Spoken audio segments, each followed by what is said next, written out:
ఓం అవిద్యానామంతస్థిమిరమిహిరద్వీపనగరీ జడానాం చైతన్యస్తబకమకరందశ్రుతిఝరీ దరిద్రాణాం చింతామణిగుణనికా జన్మజలధౌ నిమగ్నానాం దంష్ట్రామురరిపువరాహస్య భవతి. శుక్లాంబరధరం విష్ణుం శశివర్ణం చతుర్భుజం ప్రసన్నవదనం ధ్యాయేత్ సర్వవిఘ్నోపశాంతయేత్. వందే గురుపదద్వంద్వమవాన్మానసగోచరం రక్తశుక్లప్రభామిశ్రమతర్క్యం త్రిపురం మహః. సానందమానందవనే వసంతం ఆనందకందం హతపాపబృందం వారాణసీనాథమనాథనాథం శ్రీవిశ్వనాథం శరణం ప్రపద్యే.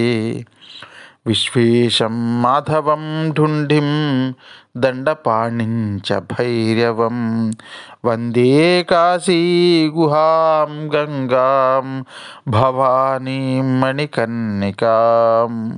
హర నమః పార్వతీపతయే హర హర మహాదేవ శంభో శంకర.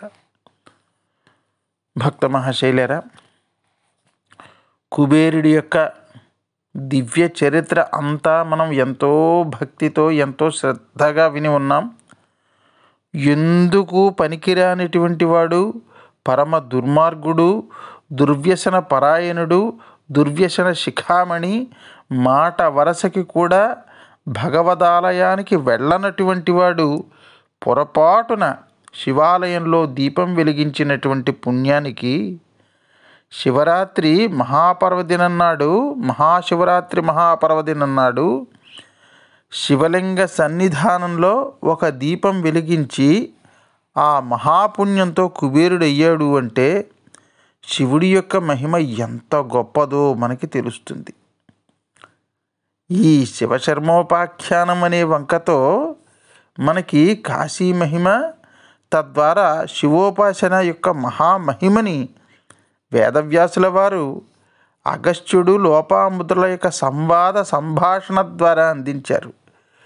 మనం గుర్తుపెట్టుకోవలసింది ఏంటంటే, ఇదంతా కూడా శ్రీశైలంలో అగస్త్యుడు లోపాముద్రకి చెప్తున్నాడు.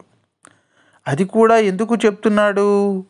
శ్రీశైల శిఖరం చూస్తే పునర్జన్మ ఉండదని నీవు అన్నావు కదయ్యా, మరి ఇదే నిజమైతే ఇంకెందుకయ్యా కాశీకి వెళ్ళడం? కాశీ వియోగం, కాశీ వియోగం, కాశీ కాశీ కాశీ అని పిచ్చివాడి అయిపోతున్నావు. కాశీలో మరణిస్తే కానీ ముక్తి రాదు. ఇక్కడ శ్రీశైలంలో శిఖర దర్శనం చేసినంత మాత్రం చేతనే మోక్షం వచ్చేస్తోంది కదా అంటే, అప్పుడు అగస్త్యుడు శ్రీశైల శిఖరం చూస్తే పునర్జన్మ ఉండదు అంటే దాని అర్థం ముక్తి అని కాదే లోపాముద్ర. ఈ శ్రీశైల శిఖరం చూసిన, ఇంకా అనేక క్షేత్రములను భక్తితో సందర్శించిన, సప్త మోక్షపురములను భక్తితో చూసిన, వీటన్నిటి యొక్క మహాఫలితం వలన ఏదో ఒక జన్మలో కాశీలో మరణించే యోగం వస్తుంది. కాశీలో మరణిస్తే ముక్తి వస్తుందే అని దానికి ఉదాహరణంగా ఈ శివశర్మోపాఖ్యానం అనేటటువంటి పేరుతో ఈ శివశర్మ కథ, ఈ శివశర్మ గారు వైకుంఠానికి వెళుతున్నప్పుడు దారిలో చూస్తున్నటువంటి అనేక లోకాల కథలు మనకి లోపాముద్రకి చెప్తున్నట్లుగా చెప్తూ ఆ మహాపతివ్రతామ తల్లిని అడ్డు పెట్టుకుని మనకందరికీ కూడా చెప్తున్నారు మహర్షి. కుబేరలోకం గురించి ఇంతలా వర్ణించారు పుణ్యశీలుడు, సుశీలుడు అని పిలువబడేటటువంటి విష్ణుదూతలు. వాళ్ళు ప్రయాణిస్తున్నటువంటి విమానం అక్కడ రివ్వున ఆ కుబేరలోకం నుంచి ఇంకో లోకానికి చేరుకున్నది. ఆ లోకంలో శివశర్మకు మొత్తం 11 మంది మహానుభావులు కనబడ్డారు. వాళ్ళందరికీ కూడా 3 కళ్ళు ఉన్నాయి, ముక్కంటిలే, అందరూ త్రినేత్రులే, అందరికీ 3 కన్నులు ఉన్నాయి. అందరూ కూడా తెల్లగా ఉన్నారు. అందరూ కూడా వృషభం అంటే గంగిరిద్దంటామే, దాన్ని వృషభం అంటారు. పరమశివుడు వృషభారూఢుడై ఉంటాడు కదా పార్వతీ మాతతో కలిసి. అలాగా వీళ్ళు 11 మంది కూడా వృషభంని ఎక్కి ఉన్నారు. నందీశ్వరుడి మీద ఎక్కి త్రిశూలం ధరించినటువంటి ఆ త్రినేత్రధారులైనటువంటి 11 మంది మహానుభావుల్ని చూశాడు. వీళ్ళెవరండి అని అడిగాడు. వీళ్ళు 11 మంది రుద్రులయ్యా, ఏకాదశ రుద్రులు వీళ్ళు. ఈ లోకం పేరు శివశర్మ, ఈశానలోకం. దిక్కులలో అంటే మనం 4 దిక్కులు అంటూ ఉంటాం చూసారా, తూర్పు దిక్కు, దక్షిణ దిక్కు, పడమర దిక్కు, ఉత్తర దిక్కు. అదేంటండి దిక్కులు 4 అంటున్నారు? అష్టదిక్పాలకులు కదా, 8 కదా దిక్కులు అని చెప్పాలంటే, అష్టదిక్కులు చెప్పాలంటే ఈ 4 దిక్కులకి 4 ఉపదిక్కులు కలిపి చెప్తాం. ఎందుకంటే తూర్పు దిక్కుకి దక్షిణం దిక్కుకి మధ్య ఉన్నటువంటి దిక్కు ఆగ్నేయము అంటాం. అంతే తప్ప తిన్నగా ఆగ్నేయ దిక్కు అని చెప్పారు, అందుకే దాన్ని ఆగ్నేయ మూల అని కూడా అంటారు. అలా తూర్పు దిక్కుకి దక్షిణ దిక్కుకి మధ్యన ఉన్నటువంటి ఆ దిక్కుని ఉపదిక్కుని ఆగ్నేయమని, దక్షిణ దిక్కుకి పశ్చిమ దిక్కుకి మధ్య ఉన్నటువంటి దిక్కుని నైరుతి దిక్కు అని, పశ్చిమ దిక్కుకి ఉత్తర దిక్కుకి మధ్య ఉన్నటువంటి దిక్కుని వాయువ్య దిక్కు అని, అలాగే ఉత్తర దిక్కుకి తూర్పు దిక్కుకి మధ్య ఉన్నటువంటి దిక్కుని ఈశాన్య దిక్కు అని, అష్టదిక్కులు అని చెప్తాం.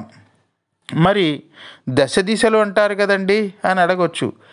ఈ 8 దిక్కులకి పైన ఆకాశము, కింద భూమి కలిపితే దశ దిశలు అవుతాయి. అయితే దిక్పాలకులు మాత్రం 8 మందే.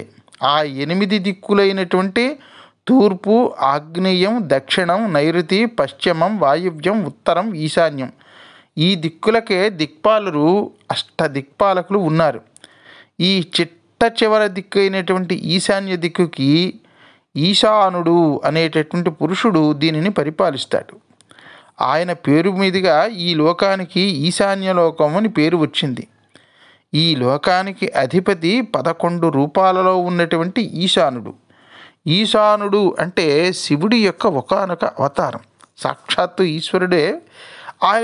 అదొక అవతారం అన్నమాట. ఎందుకంటే శివుడికి చాలా అవతారాలు ఉన్నాయి. శివుడికి విష్ణుమూర్తి కంటే మనం దశావతారాలను, లేకపోతే ఏదో భాగవతంలో చెప్పినట్టు ఏవో కొన్ని అవతారాలు చెప్పేస్తాం. కానీ పరమశివుడికి ఎన్ని అవతారాలు ఉన్నాయి అంటే, శివపురాణం ప్రకారం అయితే పరమశివుడికి 3216 అవతారాలు ఉన్నాయి అని శివపురాణంలో చెప్తారు.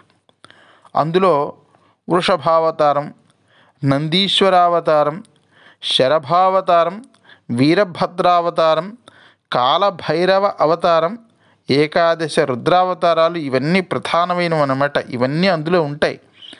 అందులో 11 మంది రుద్రుల కింద శివుడు మనకి దర్శనమిస్తాడు ఈశాన లోకంలో. ఈ 11 రూపాలు ఆయనవే. కానీ 11 రూపాలు ఒకేసారి కనబడతాయి, 11 రూపాలు ఒకే రకంగా కనబడతాయి. నిజానికి శివుడు చాలా తెల్లగా ఉంటాడు. శివుడు కొన్ని మన చిత్రాలలో, కొన్ని ఫోటోలలో నీలంగా వేస్తూ ఉంటారు. ఆ నీలంగా వేయడానికి కారణం కూడా బహుశా ఒకటి ఉంటుంది.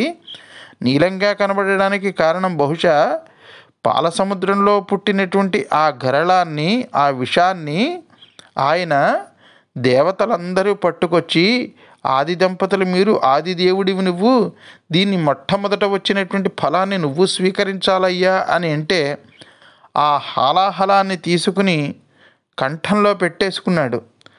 బయటికి వదిలితే బయట ఉన్నటువంటి ప్రపంచాలు భస్మీపటలమైపోతాయి, లోపలికి వెళితే ఆయన కుక్షిలో ఉన్నటువంటి లోకాలన్నీ కూడా భస్మీపటలం అయిపోతాయని ఆయన గొంతులో పెట్టుకున్నాడు, ఇటు బయటికి వదలకుండా అటు లోపలికి వెళ్లకుండా.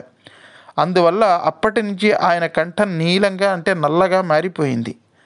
ఆయన గరళకంఠుడే కానీ, నీలకంఠుడే కానీ శరీరం అంతా కూడా నల్లగా అయిపోయి ఉంటుంది బహుశా దానివల్ల.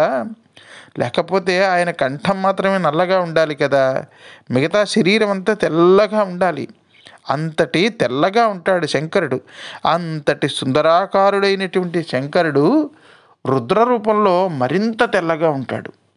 ఆ మహాత్ముడు 11 రూపాలతో పరిపాలిస్తున్నటువంటి లోకం ఇది. ఇక్కడున్న వాళ్ళంతా కూడా శివుళ్ళే. ఈశానీశం సమభ్యర్చ్య కాశ్యాం దేశాంతరేష్వపి విపన్నాస్తేన పుణ్యేన జాయంతేత్ర పురోహితాః. కాశీలో ఈశానేశ్వర లింగం అని ఒకటి ఉంటుంది. ఆ ఈశానేశ్వరుని పూజించి దేహాన్ని చాలించినటువంటి వాళ్ళు అలా ఈశానేశ్వరుని పూజించినటువంటి పుణ్య ఫలము వలన కాశీలో పురోహితులుగా పుడతారట. ఈ ఈశానేశ్వర లింగమును సాక్షాత్తు ఏకాదశ రుద్రులు వారణాసిలో స్థాపించారు. అందువల్లే వాళ్ళు ఈశాన్య దిక్కుకి దిక్పాలకులయ్యారు అని చెప్పగానే వాళ్లకు భక్తితో 2 చేతులు ఎత్తి నమస్కరించాడు శివశర్మ. విమానం రివ్వుమంటూ మరింత కొంచెం ముందుకు వెళ్ళింది. ఆ విమానం ఎక్కడికి వెళ్ళిందో ఆ లోక వర్ణన మనం రేపటి రోజున శ్రద్ధగా వినేటటువంటి ప్రయత్నం చేద్దాం భక్త మహాశైలారా. అంతవరకు స్వస్తి ప్రజాభ్యః పరిపాలయంతాం న్యాయేన మార్గేణ మహిమహీషాః. గోబ్రాహ్మణేభ్యః శుభమస్తు నిత్యం. లోకా సమస్తా సుఖినో భవంతు. సర్వే జనా సుఖినో భవంతు. హర నమః పార్వతీపతయే. హర హర మహాదేవ శంభో శంకర.